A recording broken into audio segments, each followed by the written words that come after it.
যোৱাকালি আমাৰে এগৰাকী অভিযন্তা আমাৰ বিভাগৰ অভিযন্তা এগৰাকীক হাতে লুটে আমাৰ দুৰ্নীতি নিবাৰক শাখাই ধৰিছে আৰু তাৰ পিছত তেখেতৰ ঘৰত বহুখিনি কেছ টকা পোৱা গৈছে আৰু এইটো ঠিক যে এনেকুৱা ধৰণৰ অভিযোগ বহুকেইজন অভিযন্তা বা বহুকেইজন বিষয়াৰ বিৰুদ্ধে আছিল আৰু তাৰ ওপৰতে ভিত্তি কৰি আমাৰ দুৰ্নীতি নিবাৰক শাখাই ইয়াৰ ওপৰত একশ্যন লৈছে আৰু মই আশা ৰাখোঁ যে চৰকাৰ প্ৰথম দিনাখনৰ পৰাই দুৰ্নীতিৰ বিৰুদ্ধে কঠোৰ হৈয়ে থাকিব আৰু ভৱিষ্যতে আৰু বেছি কঠোৰ হ'ব।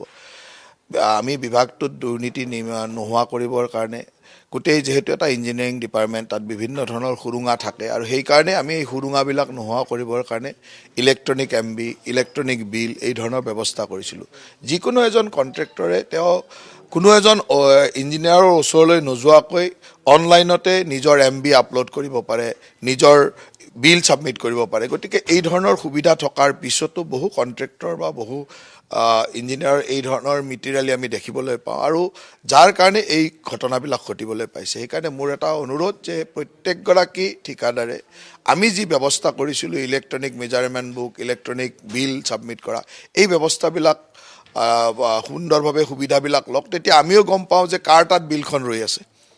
কোনোবা ইঞ্জিনিয়াৰৰ তাত কোনোবা অফিচাৰৰ তাত যদি বেছি দিন বিল ৰৈ থাকে তাৰ ইণ্টেনশ্যনটো আমি গম পাম। গতিকে সেই ব্যৱস্থাটো যিহেতু আছে আৰু বহুত সৰহসংখ্যকে এই ব্যৱস্থাটোৰ সুবিধাও লৈছে, কিন্তু বহুত কণ্ট্ৰেক্টৰে এই সুবিধাটো নোলোৱাকৈ বা তেওঁলোকৰ অভিজ্ঞ মানুহ নথকাৰ কাৰণে আকৌ ইঞ্জিনিয়াৰৰ ওচৰত গৈ পায়, সেই সুবিধাতে এই ঘটনাবিলাক ঘটে।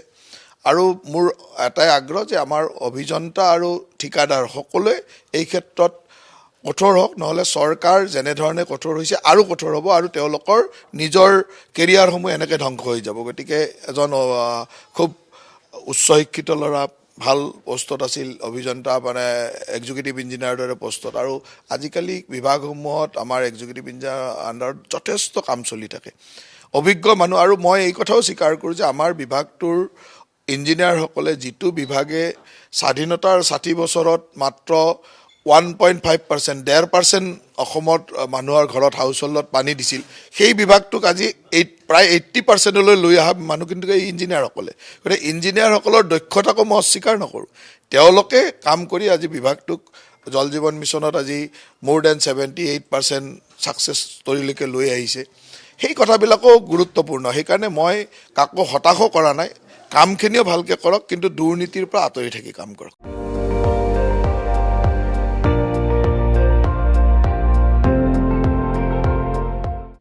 আপুনি চাই আছে ND24, সৰ্বশ্ৰেষ্ঠ নহয় সৰ্বোত্তমৰ দৌৰ।